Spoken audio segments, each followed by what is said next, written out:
잠깐 이야기를 시작하기 전에 여러분께 먼저 들려드리고 싶은 장면이 있습니다. 2023년 11월 14일 합동참모본부 대회의실. 50여 명의 장교들이 앉아있는 브리핑룸에서 한 남자 중장이 마이크를 잡았습니다. 이 자리에 계신 분들도 아시겠지만 요즘은 다양성이라는 이름으로 많은 게 바뀌고 있습니다. 물론 좋은 일이죠. 하지만 그가 한 여성 장군을 향해 시선을 돌렸습니다. 능력보다 상징이 우선되는 건 아닌지 우리가 한 번쯤은 생각해 봐야 하지 않겠습니까? 회의실이 조용해졌습니다. 너무 조용해졌습니다. 그 여성 장군 박서연 준장은 아무 말도 하지 않았습니다. 그저 정면을 응시한 채 미동도 하지 않았습니다. 그때였습니다. 회의실 뒤편에서 한 대령이 일어섰습니다. 중장님, 죄송하지만 제가 한 가지 보여드려도 되겠습니까? 뭔가? 대령은 노트북을 들고 앞으로 나왔습니다. 그리고 프로젝터에 USB를 꽂았습니다. 화면이 켜졌습니다. 2011년 8월 아프가니스탄 헬만드주. 야간 작전 영상이었습니다. 그리고 5분 후 그 회의실에 있던 모든 사람들은 숨을 죽인 채 화면을 보고 있었습니다. 어떤 이는 입을 벌린 채로 어떤 이는 눈물을 훔치며. 이것은 그날의 이야기입니다. 하지만 그날만의 이야기는 아닙니다. 이것은 능력이 있어도 더 많이 증명해야 했던 한 사람의 이야기입니다. 그리고 지금 이 순간에도 똑같은 전쟁을 치르고 있는 많은 이들의 이야기입니다. 자, 이제 처음부터 시작해 볼까요? 2023년 11월 14일 오전 10시. 박서연 준장은 합동참모본부 주차장에 차를 세우고 잠시 백미러를 들여다봤습니다. 군복의 깃을 매만지고 계급장을 확인했습니다. 준장. 대한민국 육군 여성 장성 중 가장 젊은 나이에 도달한 계급이었습니다. 하지만 그날 아침 그녀의 표정은 편치 않았습니다. 왜냐하면 오늘은 특별한 날이었으니까요. 국방부가 주최하는 차세대 전략 세미나에서 그녀가 주제 발표를 하기로 되어 있었습니다. 언론도 올 예정이었고 국회 국방위원들도 참석한다고 했습니다. 괜찮아. 그녀는 스스로에게 말했습니다. 준비 다 했어. 할 수 있어. 하지만 가슴 한쪽이 무거웠던 건 지난 3개월간 계속된 소문들 때문이었습니다. 박 준장, 운 좋았지. 여자라서 승진한 거야. 실전 경험도 별로 없다며? 그냥 서류상으로만 화려한 거지. 요즘 다양성 드립치느라 능력 없어도 올리는 거 아냐? 복도에서, 식당에서, 심지어 회의실에서도 들렸던 말들이었습니다. 대놓고 하는 이도 있었고 뒤에서 수군대는 이도 있었습니다. 그녀는 신경 쓰지 않으려 했습니다. 25년간 군 생활을 하면서 이런 말들은 늘 있었으니까요. 하지만 오늘은 달랐습니다. 왜냐하면 오늘의 사회자가 김태윤 중장이었기 때문입니다. 회의실에 들어섰을 때 이미 50여 명의 장교들이 자리에 앉아 있었습니다. 박서연 준장은 발표 좌석 옆에 앉았고 김태윤 중장은 단상에 올랐습니다. 자, 그럼 오늘 세미나를 시작하겠습니다. 김 중장의 목소리가 마이크를 타고 울렸습니다. 오늘 주제 발표는 박서연 준장께서 미래 전장 환경과 특수작전의 진화에 대해 말씀해 주실 예정입니다. 그 전에 제가 간단히 소개를 하자면 박 준장은 긴장하며 앉아 있었습니다. 박 준장은 2003년 육군사관학교를 졸업하시고 특수전 사령부에 배치되셨습니다. 여성으로서는 최초로 특수부대에 지원하셨죠. 그 후 다양한 보직을 거치시면서 작년에 준장으로 진급하셨습니다. 여기까지는 좋았습니다. 하지만 다음 순간, 물론 요즘은 다양성이라는 이름으로 많은 게 바뀌고 있습니다. 김 중장이 말을 이었습니다. 여성 인력의 활용, 성평등 정책 이런 것들 말입니다. 좋은 일이죠. 시대의 흐름이기도 하고요. 그가 잠시 멈췄습니다. 그리고 박 준장을 바라봤습니다. 하지만 우리가 한 번쯤은 생각해 봐야 할 게 있습니다. 군대는 전투 조직입니다. 능력이 가장 중요한 곳이죠. 그런데 요즘 능력보다 상징이 우선되는 건 아닌지. 회의실이 조용해졌습니다. 물론 박 준장께서 능력이 없다는 게 아닙니다. 다만 실전 경험이라는 측면에서 보면 다른 분들에 비해 더 이상 참을 수 없었습니다. 하지만 박서현 준장은 일어나지 않았습니다. 항의하지도 않았습니다. 그녀는 그저 정면을 응시한 채 가만히 앉아 있었습니다. 왜냐하면 알고 있었으니까요. 여기서 감정적으로 반응하면 그게 또 다른 빌미가 된다는 걸. 여자라서 감정적이야. 역시 군인 체질이 아니야. 또 그런 말들이 나올 거라는 걸. 그래서 그녀는 참았습니다. 숨을 깊이 들이마시고 참았습니다. 하지만 그 순간 회의실 뒤편에서 누군가 일어섰습니다. 중장님. 젊은 대령이었습니다. 박서현 준장은 그를 알아봤습니다. 정우진 대령. 특수전사령부 작전참모였습니다. 네, 정 대령. 죄송합니다만 제가 한 가지 보여드려도 되겠습니까? 무슨 말입니까? 박 준장님의 실전 경험에 대해 말씀이 나와서 말입니다. 제가 자료를 좀 준비해 왔습니다. 김 중장의 얼굴이 굳었습니다. 지금이 무슨 자리인 줄 압니까? 정식 브리핑 순서도 아닌데. 2분만 주십시오. 그게 안 되면 1분이라도. 정 대령의 목소리는 단호했습니다. 회의실의 공기가 팽팽해졌습니다. 좋습니다. 2분 드리죠. 정 대령은 노트북을 들고 앞으로 나왔습니다. 그리고 프로젝터에 USB를 꽂았습니다. 박서현 준장은 무슨 일인지 몰라 당황했습니다. 화면이 켜졌습니다. 그리고 모두가 숨을 죽였습니다. 화면에 나타난 건 야간 투시경으로 촬영된 영상이었습니다. 2011년 8월 23일 아프가니스탄 헬만드주. 녹색빛으로 물든 화면 속에서 한 무리의 군인들이 황폐한 건물 사이를 이동하고 있었습니다. 이건 2011년 8월 청해부대 소속 특수작전팀이 수행한 인질 구출 작전입니다. 정 대령이 설명을 시작했습니다.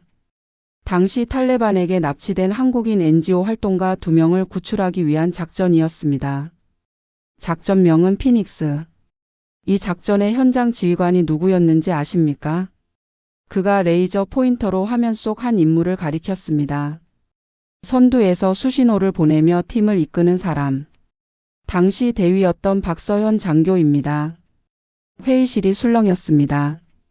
영상이 계속 재생됐습니다. 팀은 조심스럽게 건물에 접근했습니다. 그리고 입구에 도달했을 때 갑자기 총성이 울렸습니다. 화면이 흔들렸습니다. 매복이었습니다. 탈레반은 우리가 오는 걸 알고 있었습니다. 영상 속에서 박 대위가 재빨리 팀원들에게 지시를 내렸습니다. 소리는 없었지만 손동작만으로도 그녀의 판단이 얼마나 빨랐는지 알 수 있었습니다. 팀은 2개 조로 나뉘었습니다. 한 조는 정면에서 엄호 사격을 시작했고 다른 조는 측면으로 우회했습니다. 박 대위는 우회조를 이끌었습니다. 그들은 건물 옆 골목으로 돌아가 뒤쪽 창문을 통해 침투했습니다. 여기서부터 작전 카메라가 아닌 건물 내부 CCTV 영상입니다. 화면이 전환됐습니다. 흑백 화면 속에서 박 대위와 팀원 3명이 계단을 올라갔습니다. 2층 복도. 탈레반 무장대원 2명이 인질들을 감시하고 있었습니다.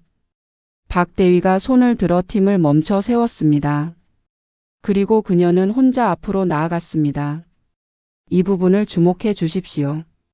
정 대령이 말했습니다. 박 대위는 벽을 따라 조심스럽게 이동했습니다. 그리고 구석에 숨어 있던 또 다른 무장대원을 발견했습니다.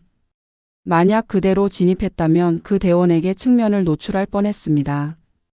박 대위는 수신호로 팀원들에게 위치를 알렸습니다. 그리고 동시 진압이 시작됐습니다. 3초.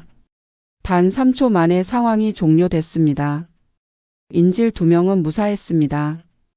이 작전으로 박 대위는 화랑무 공훈장을 받았습니다. 하지만 정 대령이 잠시 말을 멈췄습니다. 이 작전 기록은 그 후 보안 사항으로 분류됐습니다. 외교적 문제 때문이었죠. 그래서 박 장교의 인사 기록에서 이 작전은 그저 해외 파병 근무로만 기재됐습니다. 회의실이 조용했습니다.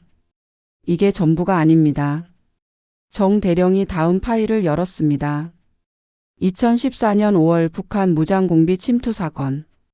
당시 소령이었던 박서현 장교는 대테러 작전에 투입됐습니다. 화면에 또 다른 영상이 재생됐습니다. 이번엔 DMZ 근처 산악 지역이었습니다. 이 작전 역시 보안 사항으로 분류됐습니다. 박소령은 이 작전에서 팀원 2명이 부상당했을 때 홀로 적을 유인해 팀원들을 대피시켰습니다. 그리고 7시간 동안 산속에서 생존하며 헬기 지원이 올 때까지 버텼습니다. 2016년 해외 대테러 훈련에서 13개국 특수부대 중 종합 2위. 2018년 레인저 교관으로 재직하며 600명 이상의 특전사 요원을 훈련. 2020년 코로나19 상황에서 해외 교민 긴급 철수 작전 지휘. 하나씩 기록들이 화면에 나타났습니다. 그리고 모든 기록 옆에는 같은 표시가 있었습니다.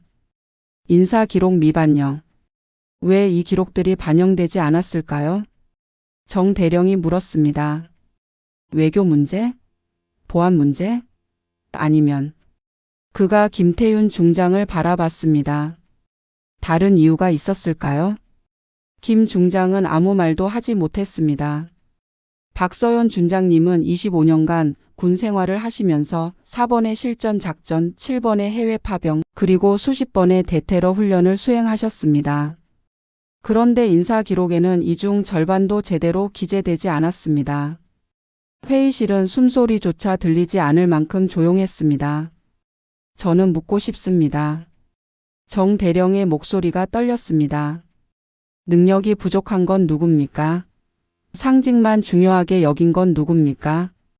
박서현 중장은 자리에 앉은 채 눈을 감았습니다. 왜냐하면 눈물이 날 것 같았으니까요.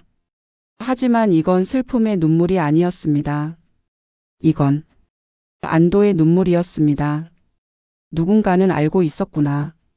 누군가는 기억하고 있었구나. 내가 했던 일들을. 그 순간 회의실 뒤편에서 또 한 명이 일어섰습니다. 중장님, 저도 한 말씀 드려도 되겠습니까? 50대 후반의 대령이었습니다. 저는 2011년 아프가니스탄 작전 당시 박 대위의 팀원이었습니다. 그의 목소리가 떨렸습니다. 저는 그날 죽을 뻔했습니다. 탈레반의 총에 맞아 쓰러졌을 때 박 대위가 저를 끌고 갔습니다. 총알이 빗발치는데도 저를 놓지 않았습니다. 그가 눈물을 닦았습니다. 저는 지금 이 자리에 박 중장님 덕분에 서 있습니다. 그리고 또 다른 장교가 일어섰습니다. 저도 2014년 작전에 함께했습니다. 박소령님은 우리를 살리기 위해 혼자 남았습니다. 혼자서요. 또 다른 이가 일어섰습니다. 저는 2016년 훈련 때 박소령님 밑에서 배웠습니다. 제가 배운 모든 것의 기초는 그때 배운 겁니다. 1명, 2명, 3명. 계속해서 사람들이 일어났습니다. 그리고 모두가 같은 말을 했습니다. 우린 이분 덕분에 살아 돌아왔습니다. 우린 이분 덕분에 지금 여기 있습니다. 박서현 중장은 자리에서 일어났습니다. 그리고 깊이 고개를 숙였습니다. 김태윤 중장은 창백한 얼굴로 앉아 있었습니다. 그날 브리핑은 제대로 진행되지 못했습니다. 하지만 그날 훨씬 더 중요한 일이 일어났습니다. 박서현이 처음 육군사관학교에 입학한 건 1999년이었습니다. 그 해는 여성 생도 입학 5년 차였습니다. 여전히 전체 생도의 5% 미만이 여성일 때였죠. 여자가 왜 군대를 가려고 해? 아버지가 물었습니다. 군대는 남자들 세상이야. 너 거기서 고생만 할 거야. 하지만 서연은 확신이 있었습니다. 저는 제대로 해보고 싶어요. 누가 뭐라 하든 제가 할 수 있다는 걸 보여주고 싶어요. 그녀는 사관학교에서 상위 10% 안에 드는 성적을 유지했습니다. 체력 훈련에서도 전술 시험에서도 뒤처지지 않았습니다. 하지만 늘 따라다니는 말이 있었습니다. 여자라서 점수 깎아주는 거 아니야? 체력 기준이 다르잖아. 당연히 쉽지. 그럴 때마다 서연은 증명해야 했습니다. 남자 생도들과 같은 기준으로 훈련받겠다고, 더 높은 점수를 받겠다고. 그리고 2003년 졸업 후 인관할 때였습니다. 특수전 사령부에 지원하고 싶습니다. 인사관이 깜짝 놀랐습니다. 박소희, 농담하는 겁니까? 아닙니다. 특전사는 여성 장교를 받은 적이 없습니다. 한 번도요. 그럼 제가 첫 번째가 되면 되지 않습니까? 인사관은 난감한 표정을 지었습니다. 솔직히 말하죠. 거기 가면 고생합니다. 아니, 고생 정도가 아니라 지옥이죠. 남자들도 버티기 힘든 곳입니다. 알고 있습니다. 그런데도 가겠다는 겁니까? 네. 왜죠? 서연은 잠시 생각했습니다. 제가 할 수 있다는 걸 보여주고 싶어서요. 그리고 그녀가 미소 지었습니다. 누군가는 시작해야 하니까요. 결국 그녀의 지원서는 받아들여졌습니다. 하지만 쉬운 길은 아니었습니다. 특전사 교육대에 도착한 첫날 훈련관이 그녀를 불렀습니다. 박소희. 예. 솔직히 말할게. 나는 내가 이 과정을 통과할 거라고 생각하지 않아. 아니, 일주일도 못 버틸 거라고 생각해. 기분 나쁘게 들리겠지만 이건 차별이 아니야. 그냥 현실이야. 이 훈련은 여자가 버틸 수 있게 설계된 게 아니거든. 그럼 제가 통과하면요? 훈련관이 피식 웃었습니다. 그럼 내가 너한테 사과하지. 근데 그럴 일은 없을 거야. 그날부터 지옥이 시작됐습니다. 새벽 4시 기상. 40kg 배낭을 메고 20km 행군. 밤새도록 계속되는 전술 훈련. 먹지도 자지도 못하는 생존 훈련. 처음 3일 동안 서연은 생각했습니다. 아, 진짜 못 버티겠다. 몸은 비명을 질렀습니다. 어깨는 멍이 들었고 발은 물집투성이었습니다. 하지만 그녀는 포기하지 않았습니다. 왜냐하면 알고 있었으니까요. 여기서 포기하면 다음 여자에게는 기회조차 오지 않을 거라는 걸. 역시 여자는 안 돼. 그렇게 말할 명분을 주고 싶지 않았습니다. 그래서 이를 악물고 버텼습니다. 일주일이 지났습니다. 훈련관이 놀란 표정으로 그녀를 봤습니다. 아직 있네? 예. 계속 할 거야? 예. 2주일이 지났습니다. 동기 남자생도 23명 중 4명이 탈락했습니다. 서연은 남아 있었습니다. 한 달이 지났습니다. 훈련관이 그녀를 불렀습니다. 박소희, 잠깐 와봐. 예. 미안하다. 예? 내가 못 버틸 거라고 했지. 미안해. 내가 틀렸어. 그게 첫 번째 사과였습니다. 하지만 마지막은 아니었습니다. 3개월간의 훈련이 끝났을 때 서연은 전체 23명 중 5등으로 과정을 수료했습니다. 그녀는 대한민국 최초의 여성 특전사 장교가 됐습니다. 하지만 진짜 전쟁은 이제부터였습니다. 2005년 7월 박서연 중위는 처음으로 해외 파병 명령을 받았습니다. 이라크 아르빌 자이툰 부대 소속 특수작전팀에 배치됐습니다. 비행기에 오르는 날 팀장인 김소령이 그녀를 따로 불렀습니다.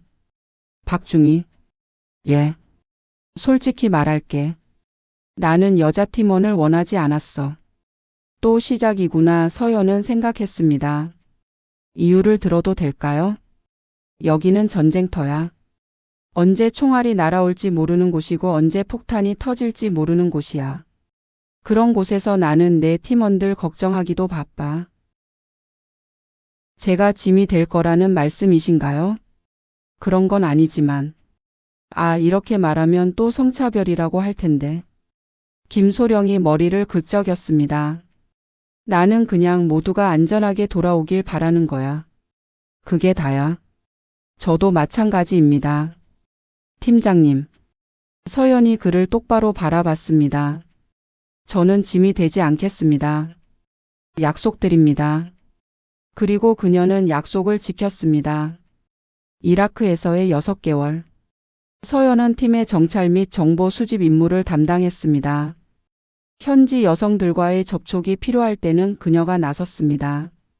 남자 대원들은 접근할 수 없는 곳에 그녀는 들어갈 수 있었습니다. 어느 날 팀은 테러 용의자 추적 임무를 받았습니다. 목표물이 현지 시장에 숨어 있다는 정보가 있습니다. 브리핑이었습니다.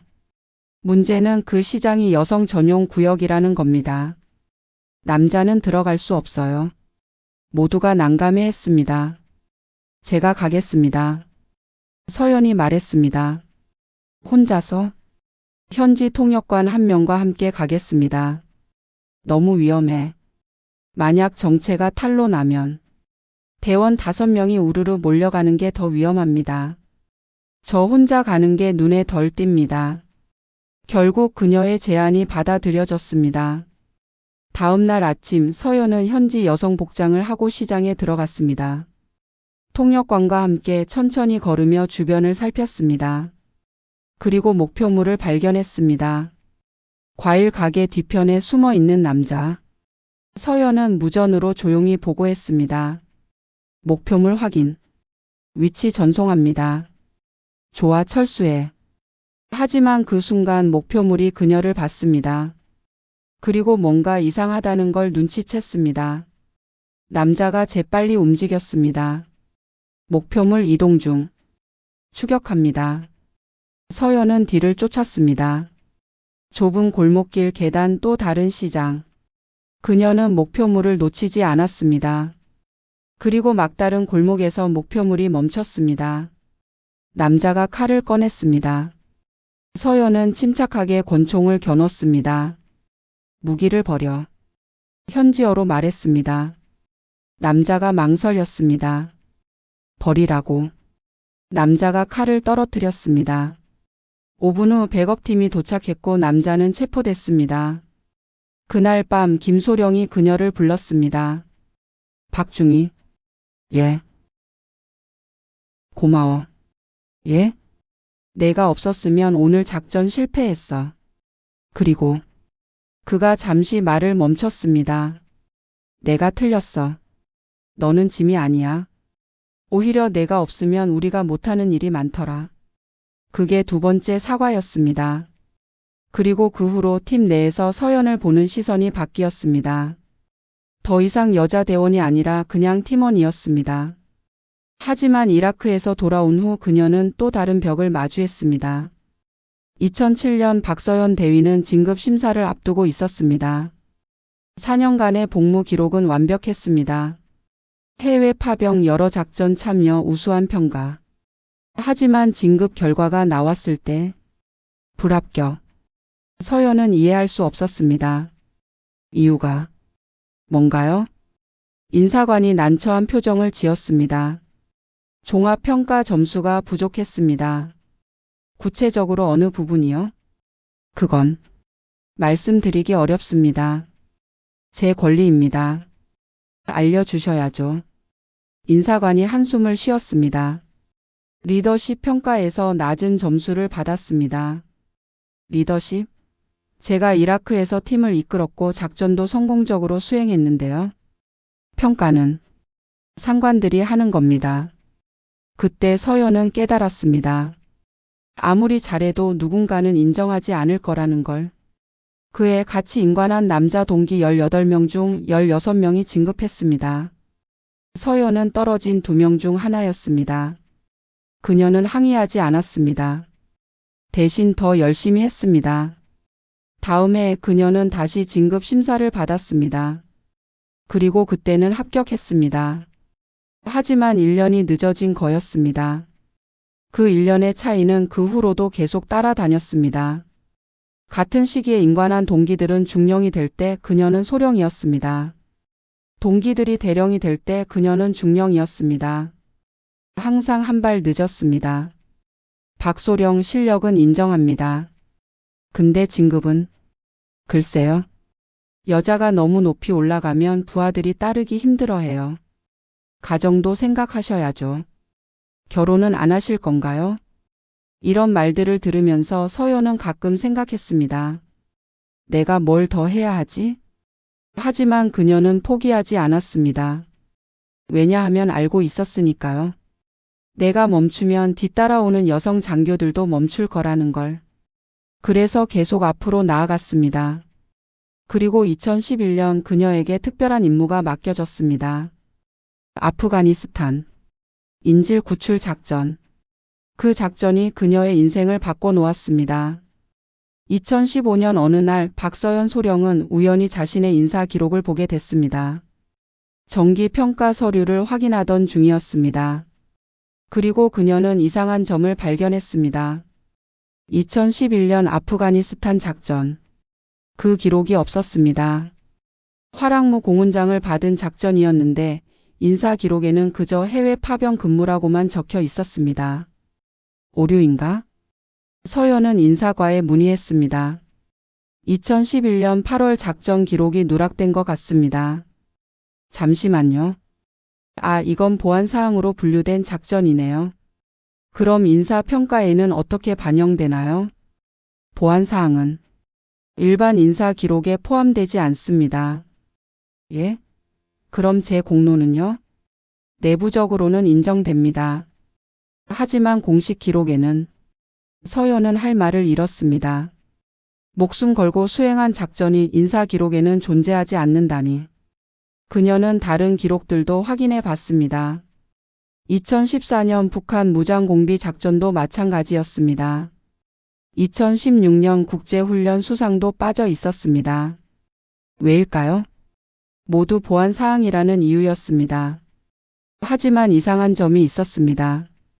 같은 작전에 참여한 남자 장교들의 기록에는 적어도 특별 작전 참여라는 문구가 있었습니다. 왜 그녀의 기록에만 없는 걸까요? 서연은 조용히 조사를 시작했습니다. 그리고 충격적인 사실을 알게 됐습니다. 그녀의 기록이 누락된 게 아니었습니다. 의도적으로 삭제된 것이었습니다. 어떻게 알았냐고요? 2017년 서연은 우연히 예전 상관을 만났습니다. 2011년 아프가니스탄 작전을 함께했던 김대령이었습니다. 박소령 오랜만이네. 대령님 반갑습니다. 술자리에서 김대령이 조심스럽게 물었습니다. 자네 혹시 인사 기록 확인해 봤나? 네, 봤습니다. 근데 2011년 작전이 없지? 네. 김대령이 한숨을 쉬었습니다. 사실은 말이야. 그가 주변을 살피고 목소리를 낮췄습니다. 그때 인사위원회에서 논란이 있었어. 자네가 화랑무 공훈장을 받은 것에 대해서. 논란이요? 일부 고위 장성들이 반대했어. 여자가 그런 훈장을 받는 게 적절하냐는 거였지. 서연은 숨이 막혔습니다. 결국 훈장은 수여됐지만 대신 조건이 붙었어. 작전 내용을 최대한 축소해서 기록하라고. 왜요? 여성 장교가 실전에서 공을 세웠다는 게 일부 사람들한테는 불편한 진실이었나 봐. 그래서 기록을 최소화한 거야. 그게 가능한 일인가요? 보안이라는 명목이면 가능해. 실제로 그 작전은 외교적으로 민감한 사안이었으니까.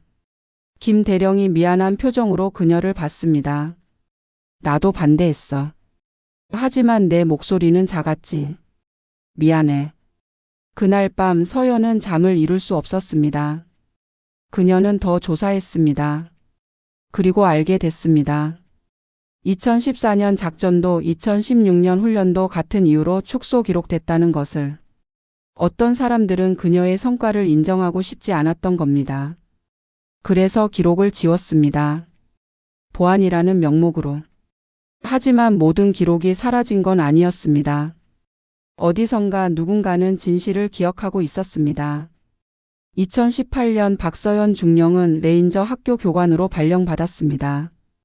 그곳에서 그녀는 수백 명의 특전사 후보생들을 훈련시켰습니다. 그중 한 명이 정우진 대위였습니다. 훈련 중 정 대위는 다른 교육생들과 달리 서연을 대하는 태도가 조금 달랐습니다. 존경심이 담겨 있었습니다. 어느 날 서연이 그에게 물었습니다. 정 대위 혹시 나를 어디서 본 적 있나? 아닙니다. 하지만 정 대위가 조심스럽게 말했습니다. 제 선임이 2011년 아프가니스탄에 있었습니다. 거기서 중령님 이야기를 많이 들었습니다. 무슨 이야기? 인질 구출 작전 이야기요. 그 선임이 중령님이 구하신 팀원 중 한 명이었습니다. 서연은 놀랐습니다. 그 선임이 말했습니다. 내가 지금 여기 있는 건 박대위 덕분이다. 나는 그 은혜를 평생 잊지 않을 것이다라고요. 정 대위가 경례를 했습니다. 그래서 저도 중령님께 배우고 싶었습니다. 진짜 군인이 뭔지. 그때 서연은 깨달았습니다. 기록은 지워질 수 있지만 사람들의 기억은 지워지지 않는다는 것을. 그리고 그 기억들이 언젠가는 진실을 밝혀줄 거라는 것을. 그 후로 정우진 대위는 조용히 자료를 모으기 시작했습니다. 작전 영상, 동료들의 증언, 숨겨진 기록들. 그는 언젠가 이것들이 필요할 거라고 생각했습니다. 그리고 그날이 왔습니다. 2023년 11월 14일. 그 회의실에서 정우진 대령은 준비해온 자료들을 꺼냈습니다. 그리고 진실을 세상에 드러냈습니다. 회의실에서 영상이 끝났을 때 아무도 말이 없었습니다. 김태윤 중장은 창백한 얼굴로 앉아 있었습니다. 박서연 중장은 자리에서 일어나 정우진 대령에게 다가갔습니다. 대령. 예, 중장님. 왜 이런 짓을 한 겁니까? 서연의 목소리가 떨렸습니다. 이러면 당신만 손해입니다. 상부를 거스른 거나 마찬가지지 않습니까? 정 대령이 고개를 저었습니다. 아닙니다. 무슨 말입니까? 제가 손해보는 게 아닙니다. 지금까지 준장님이 손해를 보신 겁니다. 그가 서연을 똑바로 바라봤습니다. 저는 그냥 빚을 갚은 것뿐입니다. 그 순간 회의실 문이 열렸습니다. 한 기자가 들어왔습니다. 죄송합니다. 국방부 브리핑 취재차 왔는데 무슨 일이 있었나요? 모두가 당황했습니다. 하지만 정 대령은 침착했습니다. 좋은 타이밍입니다.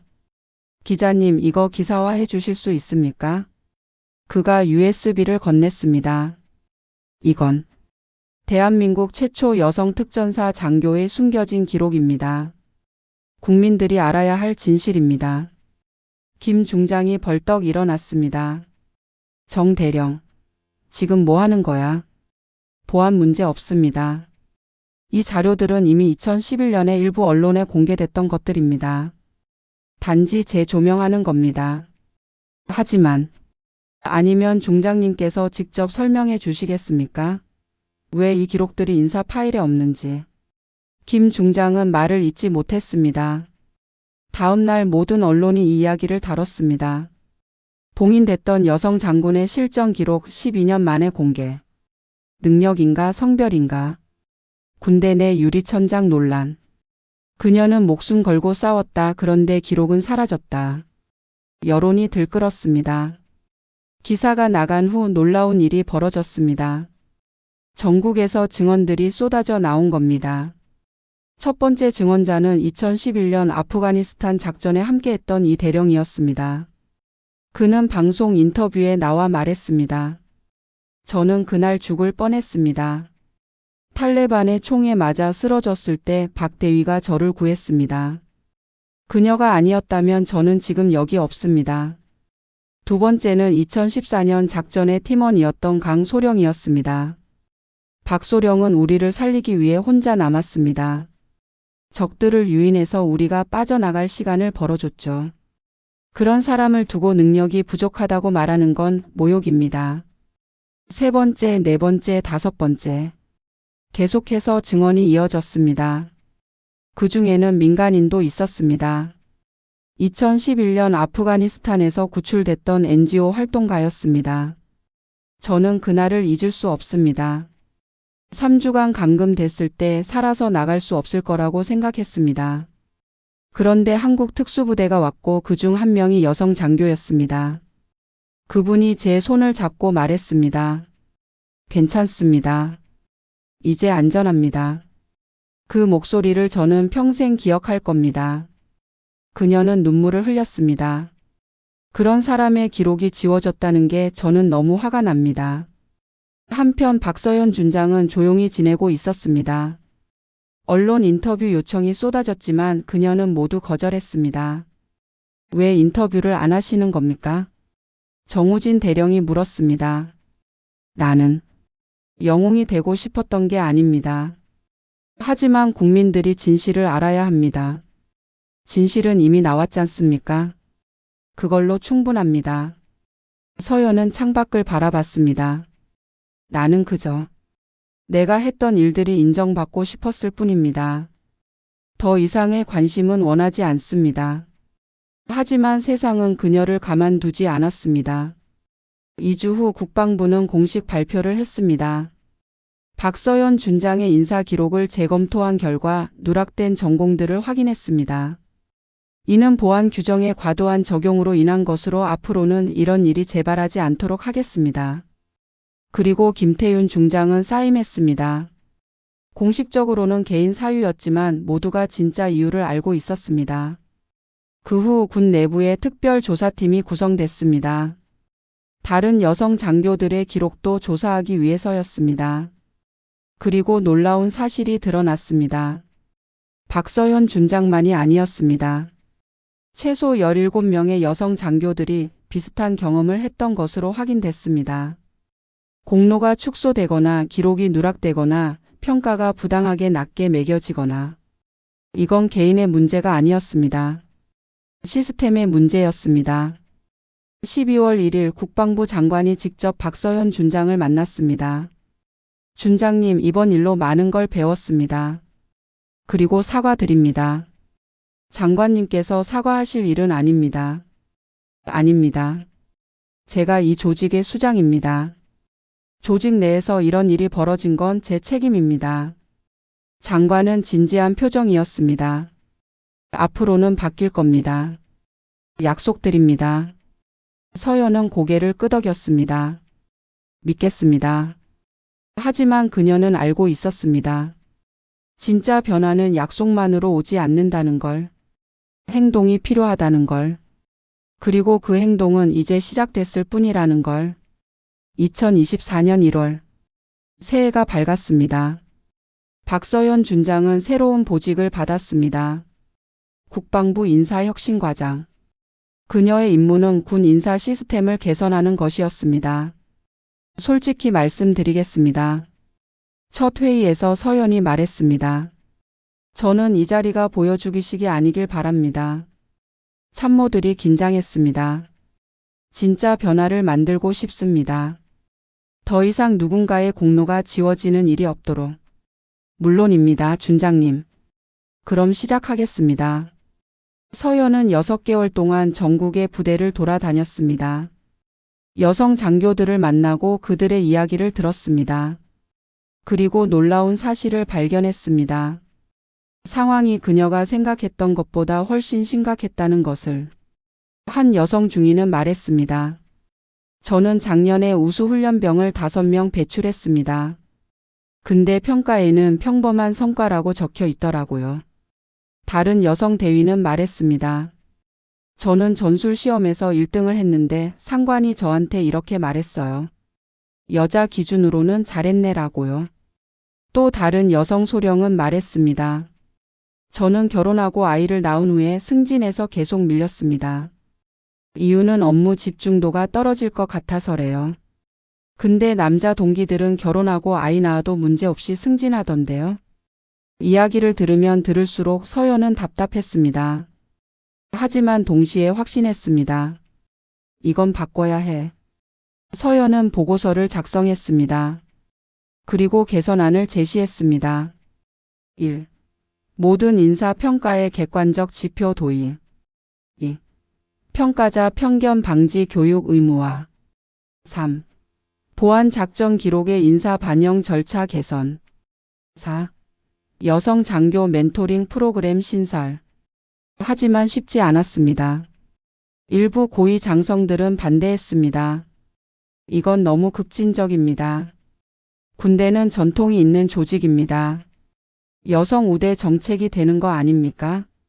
서연은 차분하게 대답했습니다. 우대가 아닙니다. 공정입니다.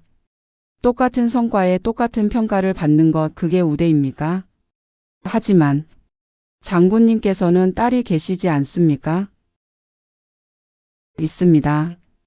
그 딸이 군인이 된다면 능력으로 평가받지 못하고 성별로 차별받는 걸 원하십니까?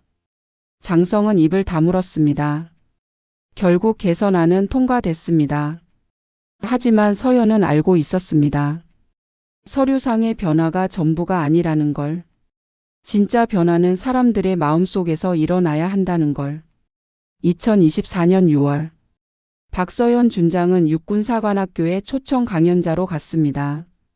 생도들 앞에 섰을 때 그녀는 25년 전 자신의 모습을 떠올렸습니다. 꿈에 부풀었지만 동시에 두려웠던 그때를. 안녕하십니까? 박서연 준장입니다. 강당에 앉은 500명의 생도들이 박수를 쳤습니다. 그중 절반 정도가 여성 생도였습니다. 많이 바뀌었구나. 서연은 생각했습니다. 오늘 여러분께 제 이야기를 하려고 합니다. 하지만 영웅담을 기대하신다면 실망하실 겁니다. 저는 영웅이 아니니까요. 생도들이 집중했습니다. 저는 그저 살아남으려고 발버둥 친 사람입니다. 증명하려고 애쓴 사람입니다. 서연은 천천히 이야기를 시작했습니다. 1999년 입학하던 날부터 특전사에 지원했을 때의 일까지, 이라크에서 아프가니스탄에서 겪었던 일들까지, 그리고 기록이 지워졌던 일까지 모든 걸 솔직하게 말했습니다. 저는 여러분께 거짓말하고 싶지 않습니다. 군대는 여전히 완벽하지 않습니다. 여러분 중 누군가는 차별을 경험할 겁니다. 부당한 대우를 받을 수도 있습니다. 강당이 조용해졌습니다.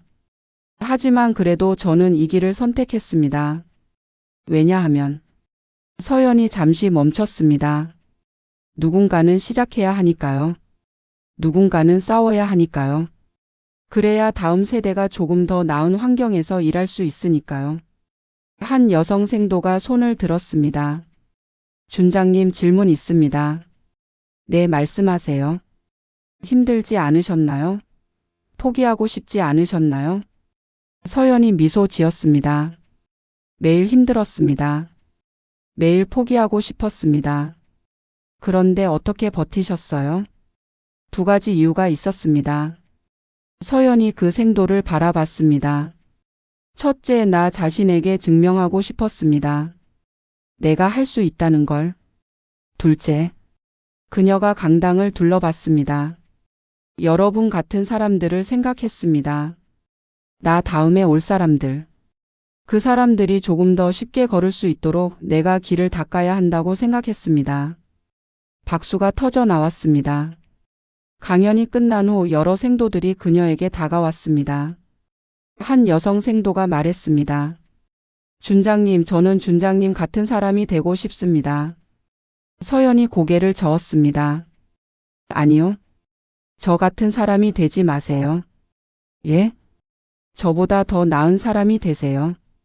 저보다 더 강한 사람, 더 현명한 사람이 되세요.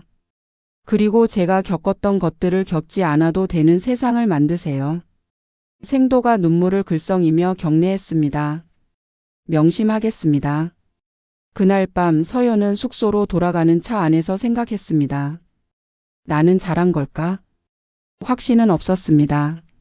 하지만 후회는 없었습니다. 왜냐하면 알고 있었으니까요. 자신이 걸었던 길이 누군가에게는 용기가 됐다는 걸. 그리고 그게 충분하다는 걸. 2024년 12월. 1년이 지났습니다. 그동안 많은 게 바뀌었습니다. 새로운 인사 제도가 시행됐고 여성 장교들의 진급률이 조금씩 올라갔습니다. 물론 완벽하지는 않았습니다. 여전히 차별은 존재했고 여전히 편견은 남아 있었습니다. 하지만 적어도 이제는 이야기할 수 있게 됐습니다. 이건 공정하지 않습니다. 그렇게 말할 수 있는 환경이 만들어졌습니다. 그리고 그해 12월 31일 박서연 준장은 소장 진급 명단에 이름을 올렸습니다. 대한민국 육군 최초의 여성 이성 장군이었습니다. 승진 발표 후 정우진 대령이 축하 전화를 걸어왔습니다. 축하드립니다, 장군님. 고맙습니다, 정 대령. 이제야 제대로 된 평가를 받으시는 것 같아서 기쁩니다. 서연이 웃었습니다. 저는 이 계급장이 중요한 게 아닙니다. 예? 그보다 더 중요한 게 있습니다. 무엇입니까? 다음 세대가 저보다 더 빨리 더 공정하게 평가받는 것. 그게 제 진짜 목표입니다. 역시 장군님입니다. 전화를 끊은 후 서연은 창밖을 바라봤습니다. 2025년이 곧 시작될 예정이었습니다. 새로운 해, 새로운 시작. 그녀는 생각했습니다. 이제 시작이야. 진짜 변화는 이제부터였습니다. 2025년 어느 날, 박서연 소장은 한 통의 편지를 받았습니다.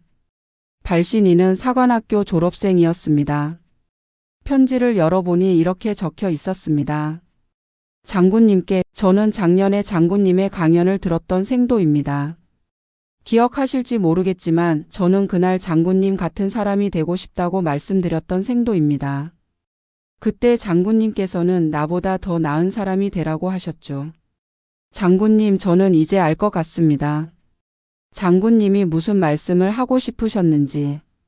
지난 1년간 인관 후 부대 생활을 하면서 저도 많은 걸 경험했습니다.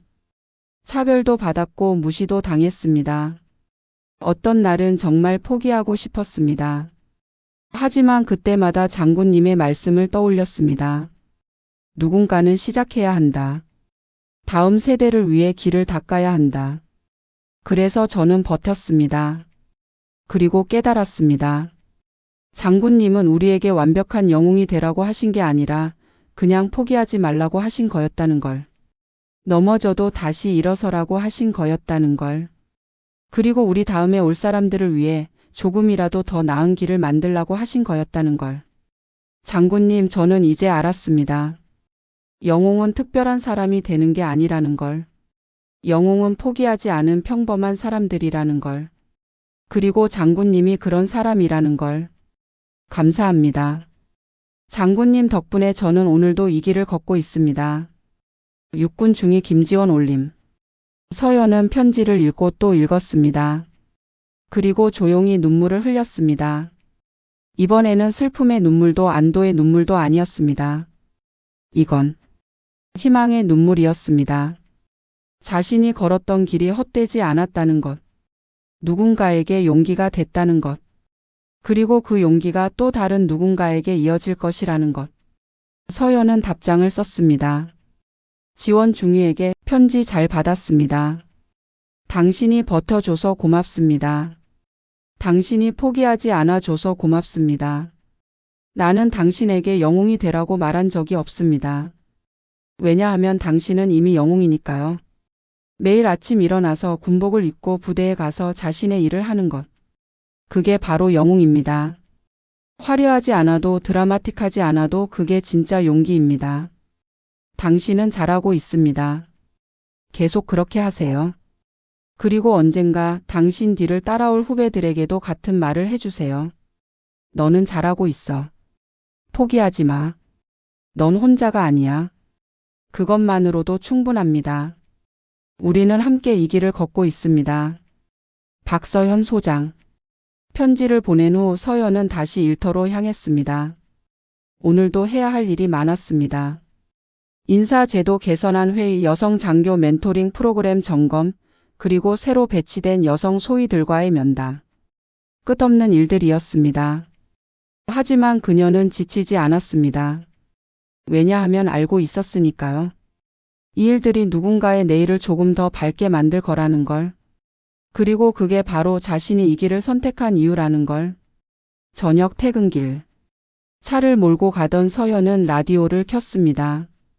뉴스가 흘러나왔습니다. 오늘 육군사관학교 졸업식이 있었습니다. 올해는 여성생도 비율이 30%를 넘어섰는데요. 서연은 미소 지었습니다. 30%. 25년 전 자신이 입학했을 때는 5%도 안 됐는데 많이 바뀌었네. 하지만 동시에 생각했습니다. 아직 멀었어. 진짜 평등은 숫자가 아니라 사람들의 마음속에서 시작되니까. 그리고 그 마음을 바꾸는 건 하루아침에 되는 일이 아니니까. 하지만 괜찮았습니다. 왜냐하면 이제는 혼자가 아니었으니까. 수많은 사람들이 함께 이 길을 걷고 있었으니까. 집에 도착했습니다. 현관문을 열고 들어서니 조카가 뛰어나왔습니다. 이모, 우리 지수 왔어? 응. 이모 있잖아. 지수가 눈을 반짝이며 말했습니다. 나 오늘 학교에서 발표했어. 내 꿈이 뭐냐고 선생님이 물어보셔서. 오, 그래? 뭐라고 했는데? 나는 이모처럼 군인이 되고 싶다고 했어. 서연의 가슴이 뭉클했습니다. 그랬어? 응. 친구들이 여자가 무슨 군인이냐고 했는데 나는 우리 이모 보면 몰라? 여자도 장군 할 수 있어. 라고 했어. 지수가 자랑스러운 표정으로 말했습니다. 그랬더니 친구들도 와 진짜? 하면서 놀라더라. 이모가 멋있대. 서연은 조카를 안아주었습니다. 고마워 지수야. 뭐가? 이모를 자랑스럽게 생각해줘서. 당연하지. 이모는 진짜 멋있는 사람이잖아. 지수가 서연을 올려다보며 물었습니다. 이모, 나도 이모처럼 될 수 있을까? 서연은 조카의 눈을 바라봤습니다. 그리고 단호하게 대답했습니다. 될 수 있어. 아니, 이모보다 더 멋진 사람이 될 수 있어. 정말? 정말이야. 왜냐하면 서연이 미소 지었습니다. 이모가 길을 닦아놨거든. 너는 이모보다 훨씬 쉽게 걸을 수 있을 거야. 와. 고마워 이모. 지수가 활짝 웃었습니다. 그날 밤 서연은 일기를 썼습니다. 25년 전부터 써온 일기장이었습니다. 2025년 X월 X일. 오늘 조카 지수가 나처럼 군인이 되고 싶다고 했다. 처음에는 걱정됐다. 이 힘든 길을 왜 선택하려고 하는 걸까? 하지만 곧 깨달았다.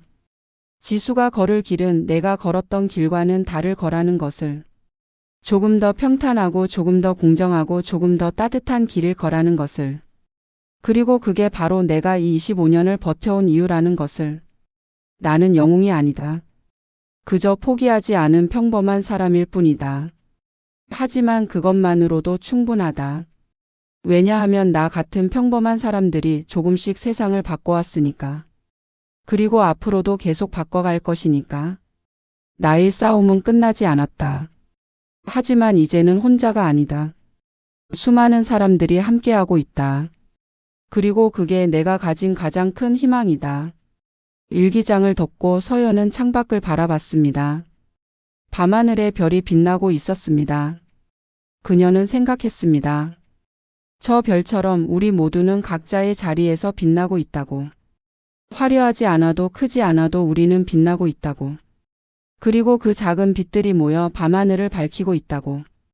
박서현 소장은 미소 지었습니다. 내일도 그 다음 날도 그녀는 계속 걸어갈 것입니다. 포기하지 않고 멈추지 않고.